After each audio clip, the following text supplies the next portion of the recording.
I just read a really great book, so I want to tell you about it. It's called Breakthrough: The Quest for Life-Changing Medicines by Dr. William Pao. It takes you behind the scenes of the development of 8 different pharmaceutical drugs, some that you have probably heard of, things like Tylenol, and others that you likely have not have heard of, or even if you've heard the names, you don't know the mechanisms behind them. And so this doesn't only tell you about the mechanisms behind these drugs, but it really takes you through the whole process of how these drugs were developed.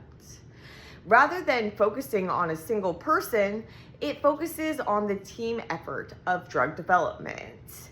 And it shows you how different types of scientists, so structural biologists, medicinal chemists, and all these different scientists and physicians around the world that are actually contributing in various ways to the development of these compounds. And so often you might have that initial kind of hit where you find a compound that likely works, and before that you had to figure out, well, what should we target, or what are we trying to look for?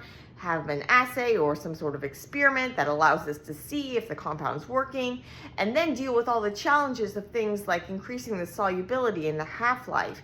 So all these different people and all these different teams are really involved in the development of various pharmaceutical drugs. And different types of strategies are needed to target different types of diseases. It has a lot of footnotes and things so that you can get more information and get deeper, but it also tries to make these subjects more approachable. I think it could be really inspirational for people like undergraduates, maybe some advanced high schoolers. Some of the compounds that are covered are Risdiplam or Evrysdi, which is a small molecule splicing modifier for SMA, Osimertinib or Tagrisso, an irreversible inhibitor of mutated EGFR for various cancers.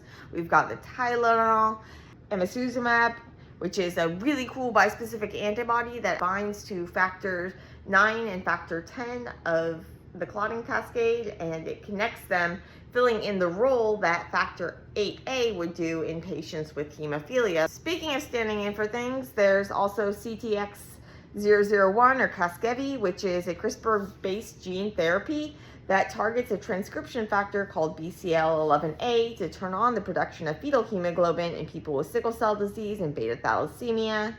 Lenacapavir, an antiviral therapy for HIV that actually targets the viral capsid, which is a pretty unusual place to try to target. Nirmatrelvir, the antiviral part of Paxlovid that inhibits the main protease of SARS-CoV-2.